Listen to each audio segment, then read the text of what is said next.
A short time ago, in a galaxy very, very close by, I was a geek!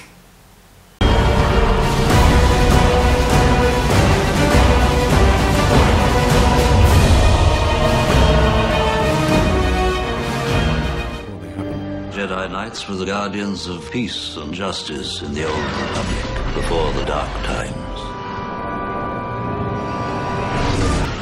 Dudes and dudettes, how the hell are you guys? It's a fine day today. Always a good day to talk about Star Wars. But I just feel like today is just the perfect day to do it. Because today, I am celebrating 80 videos on my YouTube channel. This is my 80th video special and it just feels really good. I got to 80 videos from 70 really quickly thanks to what you guys already know, JediCon. Now, it's only fitting that after going to such an event, I record a video talking a little bit about it and also about what the event is, you know, based on, which is Star Wars. Now, to those of you who have been here on my channel since a long time ago in a galaxy far away, you should know that I am a huge fan of Star Wars. I have recorded other Star Wars videos in the past, but this one is going to be a bit more direct. I'm going to cover a few things that I normally don't share with you in my videos. Now, to start off, what is Star Wars? Normally, I wouldn't have to answer that, but here goes anyway. It's basically, the movies themselves are a franchise of space opera films made by George Lucas back in 1977, which was when the first one came out. Now, here's the thing. The main Star Wars movies are focused on the 6 ones, episodes 1 through 6, but there's also been so many spin-off series and video games and books, comics, things of the sort, you know. And as of recently, as you guys know, Disney took over the franchise and they were making new movies and also spin-off ones as well. And sort of in a nutshell, Star Wars is, in my opinion, one of the best forms of entertainment of all time. You know, I mean, yes, we have Star Trek, we have Harry Potter, we have Hunger Games, we have Valerian, just to name a few other ones that are just at the top of my head, but Star Wars to me is the best one.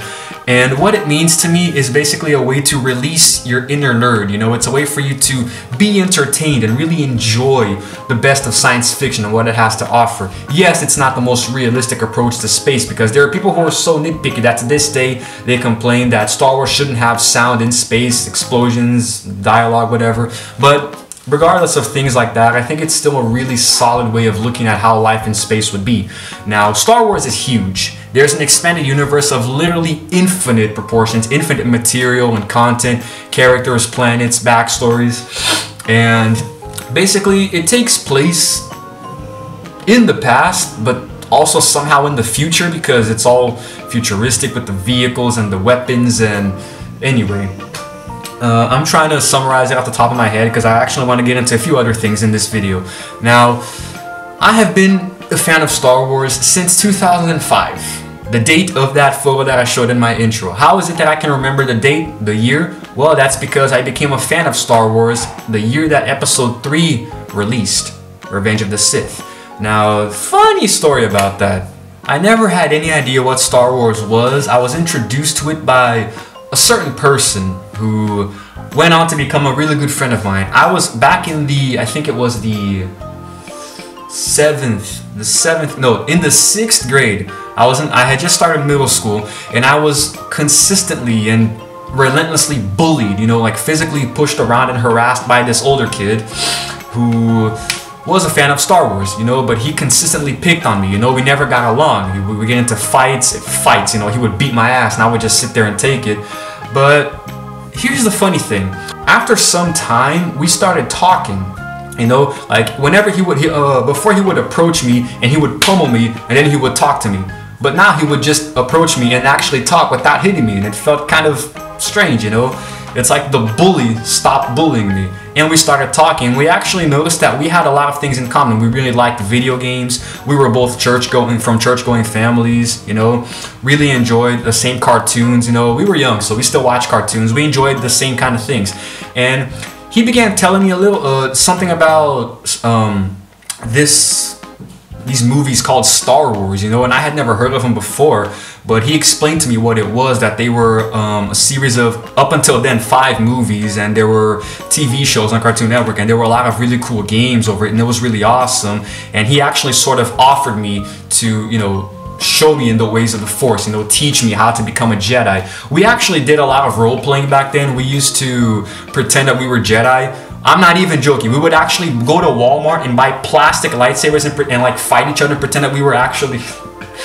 Oh my god. He was my master, I was his Padawan, and I later became a Jedi Knight, and then I became a Jedi Master myself. It was a whole... But we didn't have girlfriends, okay? But I still think it was really cool, you know? And he got me into Star Wars sort of like... Not exactly forcibly, but he sort of like threw me into it, you know? And he was like, dude, Star Wars is cool, give it a chance, it's awesome, you know? We actually lived really...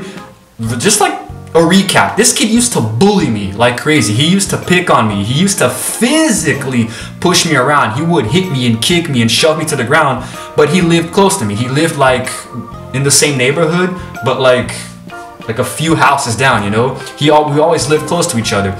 So after we started talking about Star Wars and he stopped picking on me, we would actually meet up after school. We would talk about video games and stuff. And then at one point, we actually started going to each other's houses, and our families met each other and blah, blah, blah. And, you know, we became friends. Now, basically, it was 2005. I think it was a few months before Episode 3 came out. So I actually borrowed all 5 other Star Wars movies from a friend of my dad's, and I watched all of them. I binge watched the entire Star Wars saga up until then, you know, asking that friend of mine, you know, to, you know, like what this meant and this and that and that. He was like my Star Wars consultant. So any questions that I had, I went to him, and he would always answer them. So I was always like in the loop, you know. Now, since then, I eventually watched Episode 3, and it was just awesome. You know, to this day, it's my favorite Star Wars movie. It was, up until then, the only Star Wars movie I had seen in a movie theater up until recently, Episode 7. I'll get to that in a minute.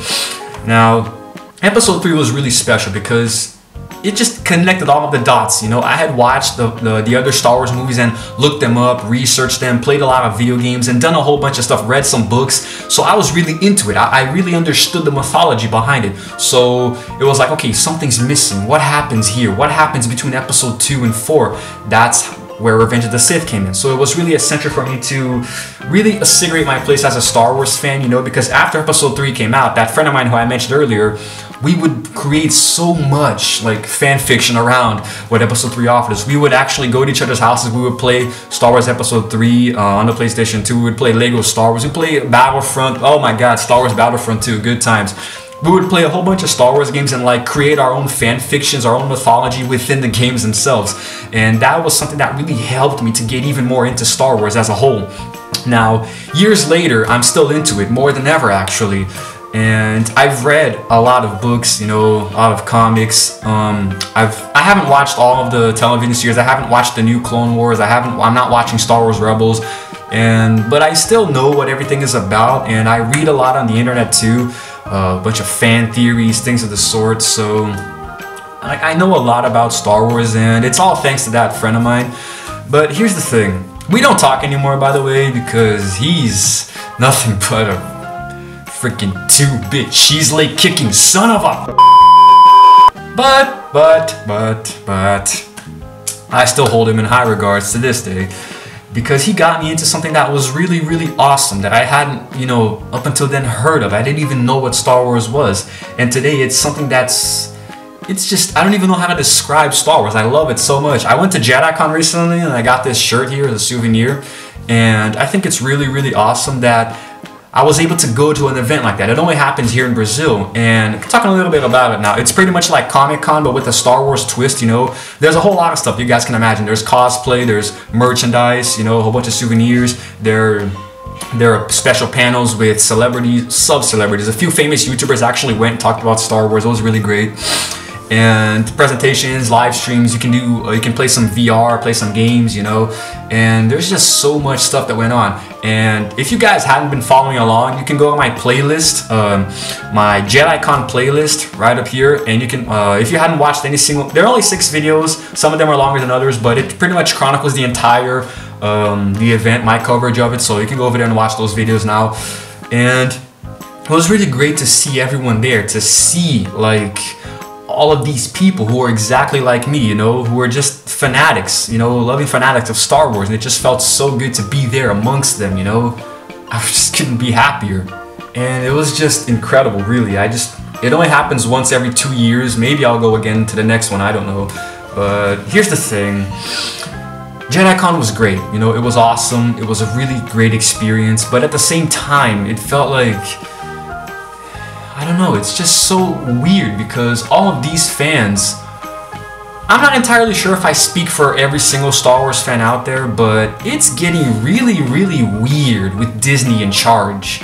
You know, like I went to JediCon and I saw all of these things around me related to Star Wars, and it was like, this belongs to George Lucas. This is George Lucas's Star Wars. This is not Disney's Star Wars.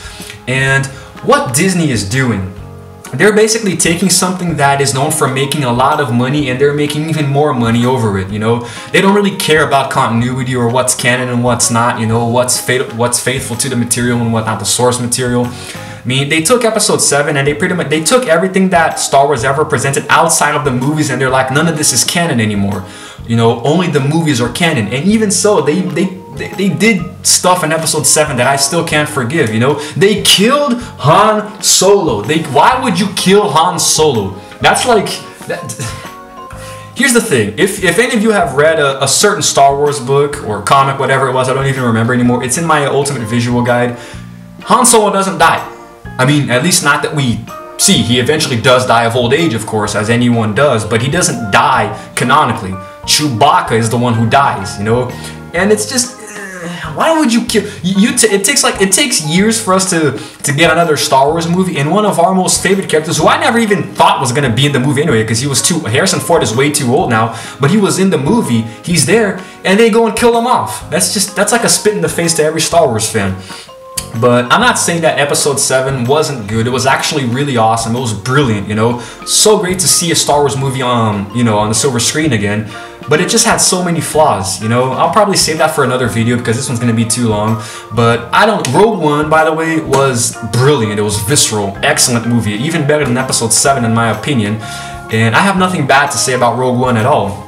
Rogue One was just intense. I'm actually curious to see if there's, just so you guys don't think that I'm all against Disney, I am curious and anxious to see where the spin-offs are gonna go. Like, they're gonna be doing a lot of spin-offs. There's talks of a young Han Solo spin-off and a Boba Fett spin-off, an Obi-Wan spin-off, maybe even a Yoda spin-off. You know, there are gonna be a lot of spin-off movies, not just episode 8, you know, and 9. And let's just see where it goes from there, you know. I'm not too on board with Disney behind the reins of Star Wars, but let's see, maybe, just maybe they'll surprise me.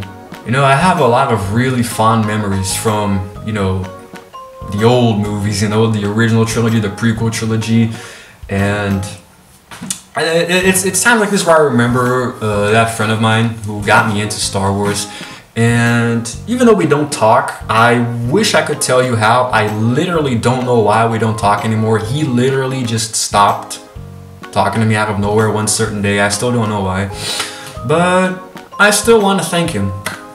I'm not gonna say his name, but if by chance he watches this video, you know who you are, dude, you know, and thank you. You know, honestly, just thank you, because you got me into something that's awesome, that's great, and I really do love you for it. And we've known each other since we were kids, and, you know, I still consider you a friend of mine. So, wherever you are now, whatever you're doing, well, may the Force always be with you. And that, guys, is it for now. My 80th video special, just a little short or possibly long. I don't know how much this video is going to be. Just an analysis of what Star Wars means to me, and I get really shook up when I talk about it because it really did change my life. It made my adolescence, my younger years really, really entertaining, really interesting. So many hours of gaming with, you know, other fans and things of the sort, watching movies. Felt really awesome. Now, like I said before, like I said in the description of my last video, you guys are going to be going back to your regularly scheduled programming here on my channel. So if you're subscribed to me and you're missing all those vlogs and gameplay, don't worry, they're going to be coming back better than ever. Everything is back to normal now. JediCon is over, unfortunately, and in another 20 videos, I will hit 100 and I will do something really special then. By the way, the repertory from JediCon was really awesome for my channel because, like, it got me a lot of subscribers and a lot of views. Like, I actually counted. I was at 526 subscribers, you know, before uploading my JediCon series. And as of my last video that I uploaded yesterday, I now have 574 subscribers. That's crazy. Like I really was hoping that I would get new subscribers because of it, and I really did. It feels so good. And if all of you who subscribe to me are Star Wars fans, welcome. You know, feel right at home. This video is for all of you too. So thank you for that. So close to 600 subs. The force is strong here. Thank you guys for sticking around. My next video is going to be something that I'm pretty sure some of you are craving for a while now. It's gonna be a let's play video. I'm not gonna say what I'm gonna play, but let's just say that I'm going to be a very, very, very badass character. This is Igor Chesterfield signing out for now, and I will see you guys in my next video.